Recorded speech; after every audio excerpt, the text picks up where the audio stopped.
One of the best exercise in terms of building functional strength is Zercher squat.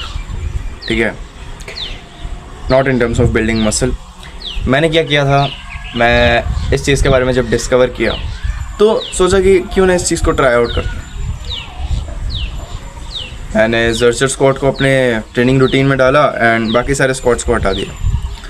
ठीक है, देखने के लिए तो कि जो भी मतलब बेनिफिट आता है तब पता लगे कि हाँ सिर्फ इसी से आ रहा है. तो जर्चर स्क्वाट में जब कर रहा था, पहला दिन गया जर्चर स्क्वाट खाली बार से. मतलब जर्चर होता क्या है, देखो जर्चर बेसिकली मैं तो अगर मेरी कोई वीडियो हुई जर्चर स्क्वाट करने की तो मैं लगा दूंगा, अगर मुझे मिली तो, अगर नहीं मिली तो किसी और की लगा दूंगा, लेकिन लगाऊंगा ज़रूर, यहाँ पे देखना. एंड जर्चर स्क्वाट होता क्या है, जब हम लोग अपने ये एल्बो के क्रीज में बारबेल को रख के एंड फिर ऐसा करके जो स्क्वाट करते हैं या फिर डेडलिफ्ट करते हैं उसी को जर्चर स्क्वाट, जर्चर डेडलिफ्ट या फिर जर्चर कैरी होता है. ठीक है, तो एनीथिंग जो भी आप यहाँ पे रख के एक्सरसाइज करते हो वो है जर्चर का एक्सरसाइज. ठीक है, एंड इसका मतलब बहुत ही रियल वर्ल्ड में मतलब फंक्शनेबिलिटी का कन्वर्जन होता है.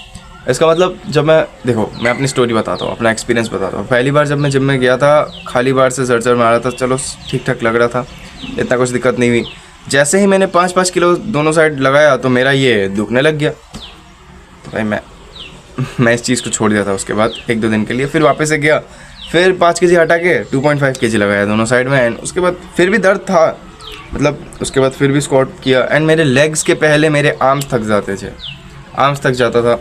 एंड एक और बात, इसमें लेग से ज़्यादा ना आपका जो ये सबसे पहला तो ये चीज़ है, उसके बाद आपका upper back, mid back, lower back.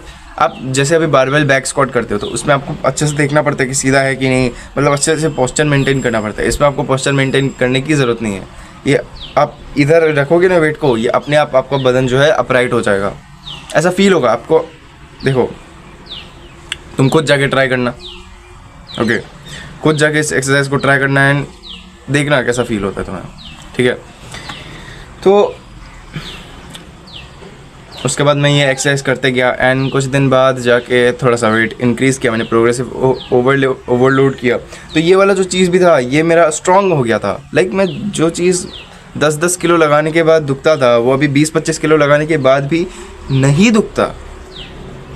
तो मैं इस चीज़ के बारे में रिसर्च किया एंड मुझे पता चला कि जब मतलब आप पहली बार बैक स्क्वाट करते हो तो आपका ट्रैप्स भी दुखता है, लेकिन धीरे करके ट्रैप्स को आदत हो जाती है एंड ट्रैप्स जो है वो स्ट्रॉन्ग हो जाता है ताकि आप ज़्यादा वेट लिफ्ट कर पाओ.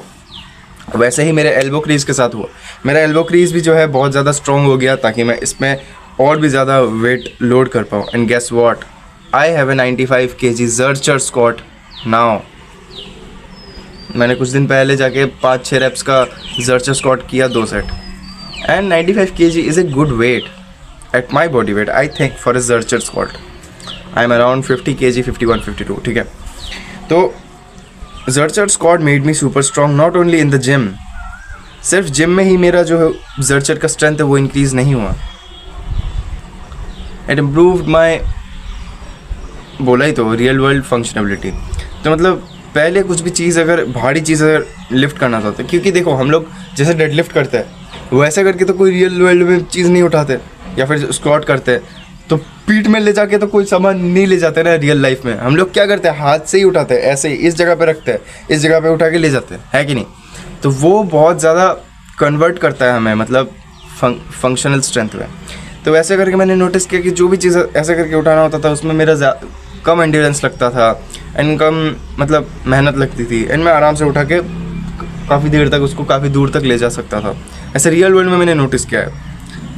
तो वही जर्चर स्क्वाट ने मेरा बहुत ज़्यादा स्ट्रेंथ को इंक्रीज़ किया, मतलब फंक्शनल स्ट्रेंथ को.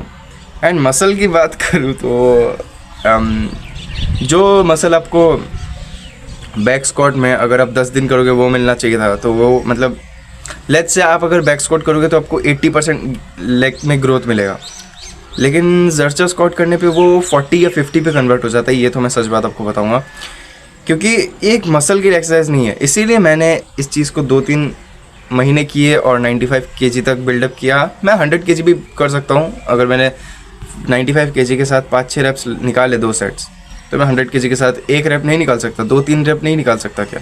तो वही मेरा एक अच्छा खासा प्रोग्रेशन हुआ. एंड अब मैंने डिसाइड किया है कि मैं जर्चर स्क्वाट को हटा दूंगा। अब मैं फ्रंट स्क्वाट करूँगा, बैक स्क्वाट तो फिर भी नहीं करूँगा यार, फ्रंट स्क्वाट ही करूँगा। फ्रंट स्क्वाट में हम लोग ज़्यादा लोड कर पाते हैं और ज़्यादा लेग्स पे एम्फेसिस आता है, तो इसीलिए मैं फ्रंट स्क्वाट करूँगा अभी कुछ फिर से महीने, एंड देन उसके बाद वापस से जर्चर में जाऊँगा। क्योंकि इस समय मुझे लेग में ग्रोथ चाहिए अच्छे से, मतलब अच्छे से, इसलिए मैं आज से फ्रंट स्क्वाट करूँगा। एंड तुम्हें मैं इसीलिए बता रहा हूँ कि जर्चर स्क्वाट करो, क्योंकि मैं चाहता हूँ कि तुम्हारा भी स्ट्रेंथ इंक्रीज़ हो एंड तुम खुद ये चीज़ को ट्राई करो, मैं ये चाहता हूँ, ठीक है।